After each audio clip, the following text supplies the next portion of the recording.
Hello my dear students, আজিৰ এই ভিডিঅ'টোত আমি সমাধান কৰিম অনুশীলনী 1.6 ক্লাস 9 নৱম শ্ৰেণী গণিতৰ অনুশীলনী 1.6 ত কি দি আছে চোৱা নম্বৰ 1 মান উলিওৱা এক নম্বৰত দি আছে 64 টু দি পাৱাৰ হাফ সূচক আৰু ঘাতৰ হয় এটো চোৱা 64 টু দি পাৱাৰ হাফ 64 ক আমি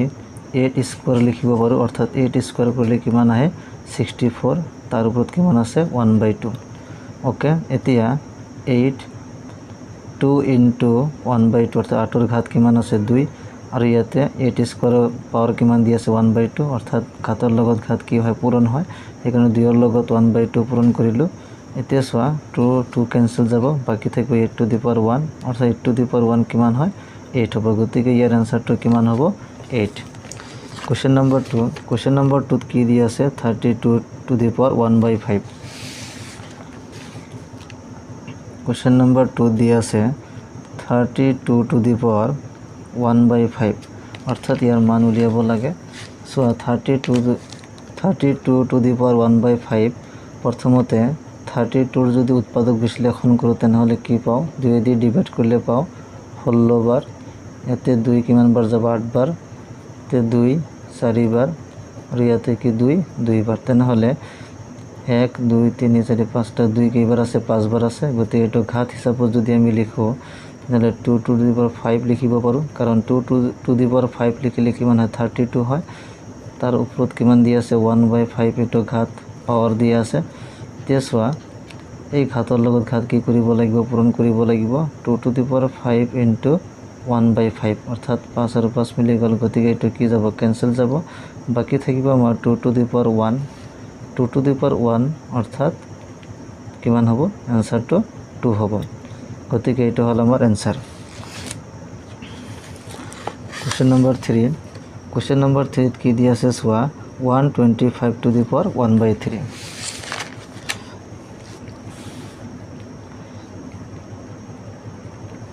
क्वेश्चन नंबर 3 দি আছে 125 to the power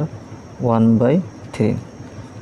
okay so 125 আমি কেনেকৈ লিখিব পাৰো 5 কিউব লিখিলে কিমান হয় 125 তাৰ ওপৰত কিমান দি আছে 1/3 আছে অৰ্থাৎ 125 তুমি এনেকৈ হজাব লাগিব তাতে 1/3 অৰ্থাৎ তলত যে সংখ্যাটো দিয়া থাকে তাৰ লগত যাতে মিলি যায় যাতে ক্যান্সেল কৰাতে সুবিধা হয় সো 5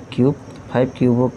যদি আমি এটো ভাঙি বাতি দিও তেনহলে কিমান পাও 125 পাও গতিকে 125ক আমি কি 5 কিউব বুলি লিখিব পাৰো আৰু তাৰ ওপৰত কিমান দিয়া আছে 1/3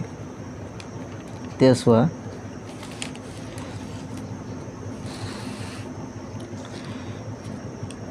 5 to the power 3 লগত 1/3 পূৰণ কৰিব লাগিব 3 into 1/3 অৰ্থাৎ ঘাতৰ লগত ঘাত কি হ'ব পূৰণ হ'ব এতে 3 আৰু 3 কি যাব ক্যান্সেল যাব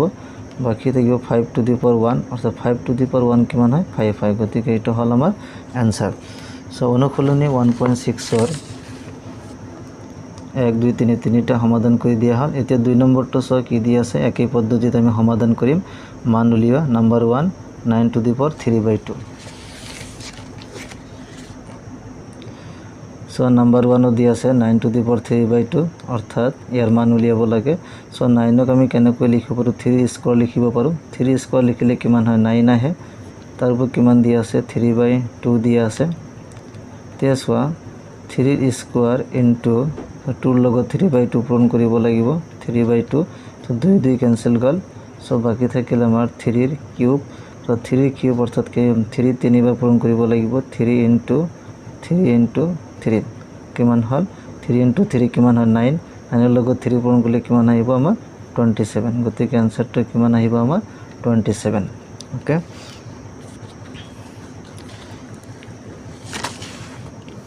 2 নম্বৰত দি আছে সোয়া 32 to the power 2/5 question number 2 32 to the power 2/5 ইয়াৰ মান উলিয়াব লাগে তো 32 আমি কেনেকৈ লিখো অলপ আগতে কৰি দিছো 32 আমি 2 to the power 5 যদি লিখো তেনহলে কিমান হয় 32 হয় গতিকে তাৰ উপৰ ঘাত কিমান দি আছে 2/5 দি আছে okay তেসোৱা 2 to the power 5 into কি লিখিব পাৰো 2/5 তে 5 আৰু 5 কি ক্যান্সেল হৈ যাব বাকি থাকিব আমাৰ 2 to the power উপৰত কিমান 2 অৰ্থাৎ 2 স্কোয়াৰ অৰ্থাৎ 2 স্কোয়াৰ কিমান হয় 4 গতিকে ইয়াৰ আনসাৰটো কিমান আহিব 4 আহিব সো নাম্বাৰ 3 কি দিয়েছে 16 টু দি পাওয়াৰ 3/4 ইয়াৰ মান উলিয়াব লাগে নাম্বাৰ 3 16 টু দি পাওয়াৰ 3/4 তো 16 আমি কেনেকৈ লিখিব পাৰো চোৱা ইয়াতে 3/4 দিয়া আছে গতিকে তুমি হল্লটো কেনেকৈ সজাব লাগে যাতে ঘাত 4 হিচাপত থাকে ক্যান্সেল কৰাটো সুবিধা হ'ব গতিকে 2 টু দি পাওয়াৰ 4 যদি লিখা হয় অৰ্থাৎ 2 যদি 4 বাৰ পূৰণ কৰা হয় কিমান আহিব হল্ল আহিব গতিকে ইয়াতে 4 আছে সেইকাৰণে 2 টু দি 4 লিখা হল আৰু কিমান দিয়া আছে 3/4 দিয়া আছে ওকে এতিয়া চোৱা 2 টু দি পাওয়ার 4 ইনটু 3/4 তো 4 ক্যান্সেল যাব তো বাকি থাকিল আমাৰ 2 কিউব তো 2 কিউব কৰলে কিমান আহিব আমাৰ 8 আহিব এটো এনেকৈ কৰিব পাৰিবা চোৱা 16 টু দি পাওয়াৰ 3/4 প্ৰথমতে যদি ইয়াতে 4 স্কয়ার লিখা 4 স্কয়ার কিমান আহে 16 হয় যদি 4 স্কয়ার যদি লিখা হয় তাহলে 3 টু দি পাওয়ার এনেকৈ লিখিম অর্থাৎ 4 স্কয়ার অর্থাৎ 2 ইনটু 3/4 তেসোৱা 2 4 কিমান বাৰ যায় 2 বাৰ যায় ক্যান্সেল এনেকৈ কৰিব লাগিব 4 কিমান থাকিল 3/2 এতিয়া 4ক আকৌ আমি বিভাজন কৰিব পাৰো অৰ্থাৎ 2 স্কয়াৰ লিখিব পাৰো সো 2 স্কয়াৰ লিখিলে 4 হয় আৰু উপৰ কিমান দি আছে 3/2 আহে গতিকে 2 স্কয়াৰ ইনটু 3/2 2 ক্যান্সেল অৰ্থাৎ কিমান বাকি থাকিল আমাৰ 2 কিউব অৰ্থাৎ কিমান আহিব 8 আহিব গতিকে দুয়োটাৰ ক্ষেত্ৰতে সেম ভ্যালু আহিব অৰ্থাৎ যেতিয়া 4 স্কয়াৰ কৰা হয় দুইবাৰ 2 স্কয়াৰ কৰিব লাগিব কিন্তু ইয়াতে 4 ৰ লগত যদি মিল হয় তেনহলে প্ৰথমবাৰ কৰিলে ইয়াৰ আনসাৰটো আহি যাব সো নাম্বার 4 কি দি আছে 125 টু দি পাওয়ার -1/3 নাম্বার 4 দিয়া আছে 125 টু দি পাওয়ার -1/3 অর্থাৎ 125 আমি কেনেকৈ লিখিব পাৰো 5 কিউব কৰিলে কিমান আহে 125 -1/3 5 3 into -1/3 so 3 cancel যাব so 5 to the power -1 তার মানে হল 5 to the power -1 ক আমি লিখিব পাৰো 1/5 অর্থাৎ যেতে ইনভার্স এট ইনভার্স বুলি কয় 5 ইনভার্স 1 অর্থাৎ 5 ইনভার্স 1 মানে হল 1/5 বা 1/5 মানে হল 5 ইনভার্স 1 গতিকে এটো লিখিলে হ'ব বা এটো লিখিলে হ'ব দুয়োটাই শুদ্ধ সো 3 নম্বৰত কি দি আছে সো 3 নম্বৰত দি আছে সৰল কৰা বিলাক এতিয়া সমাধান কৰিম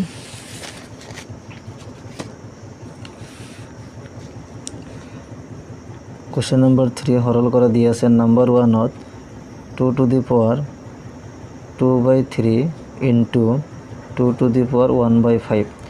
এটা দি আছে অর্থাৎ ইয়াতে ভূমিৰ মান কিমান 2 ইয়াতে ভূমিৰ মান কিমান 2 দুয়োটাতে ভূমি সেম আছে ভূমি যদি একে থাকে তেনেহলে সূচক আৰু ঘাতৰ যেটো বিধি বা নিয়ম আছিল ঘাতবিলাক কি কৰিব লাগিব সূচকৰ বিধি অনুসৰি ঘাতবিলাক যোগ কৰিব লাগিব অৰ্থাৎ 2 ভূমিটো সেম আছে ঘাতবিলাক কি কৰিব লাগিব যোগ কৰিব লাগিব সো 2/3 প্লাস 1/5 এটা এনেকৈ লিখিব পাৰো 2 টু দি পাওয়াৰ